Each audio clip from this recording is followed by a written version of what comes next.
Greetings, I'm Charles, I'm 55 years old, 6'1" when I'm fully assembled, weigh about 230 pounds. Today I thought I'd talk to you a little bit about the emotional and psychological effects of amputations.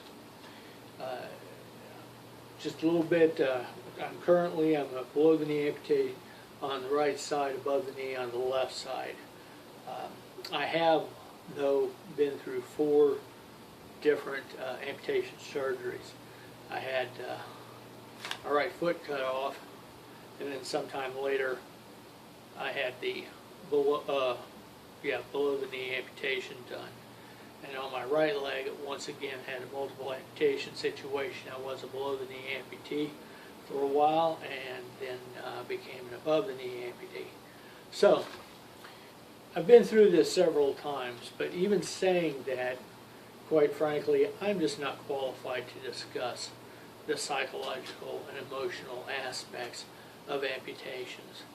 I guess it's not completely uncommon, but I am one of the few that just didn't react the way most folks do.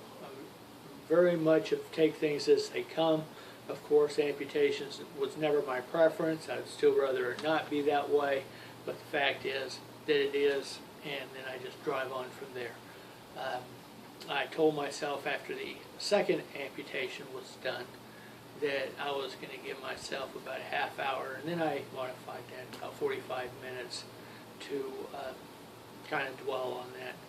And I went ahead and just did it for 30 minutes. So I'm kind of strange when it comes to that, but it's not completely uncommon, and I think it's good for people to realize that maybe that if you do not seem to fall into the 4 stages of grief and those sort of things, that there's not necessarily anything wrong with you, even though it's not common.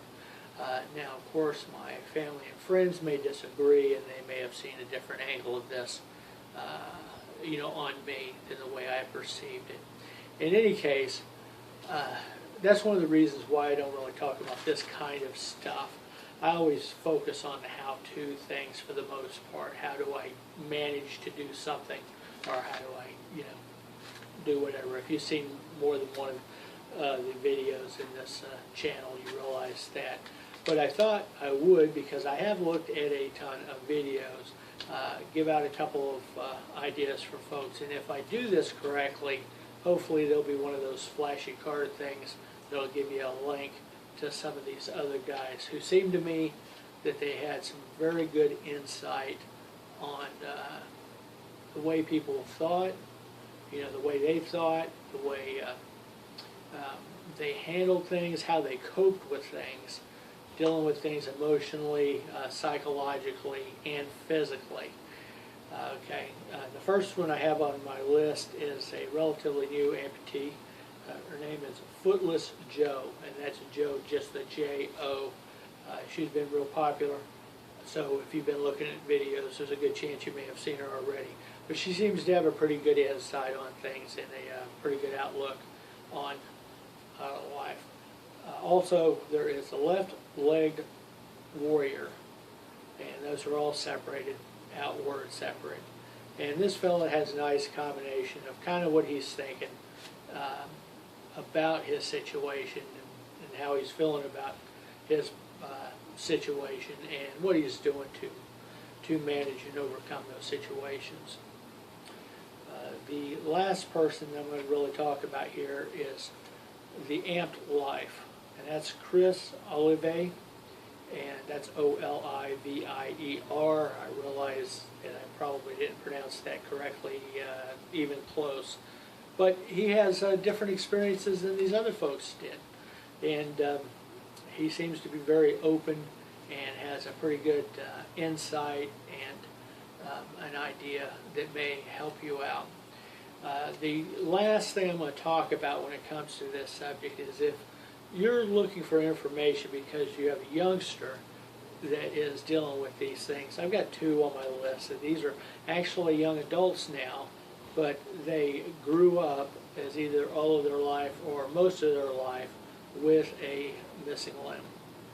And the first one is Isabel Wheel, that's Isabelle, and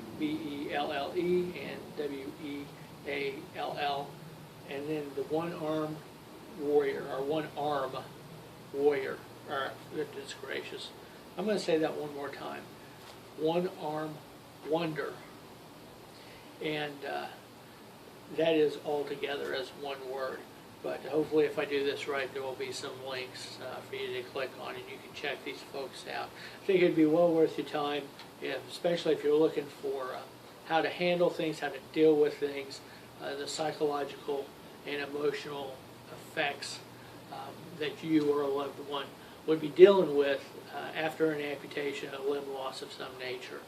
So hopefully that information, or the information that these folks can give to you, will be helpful to you in your situation.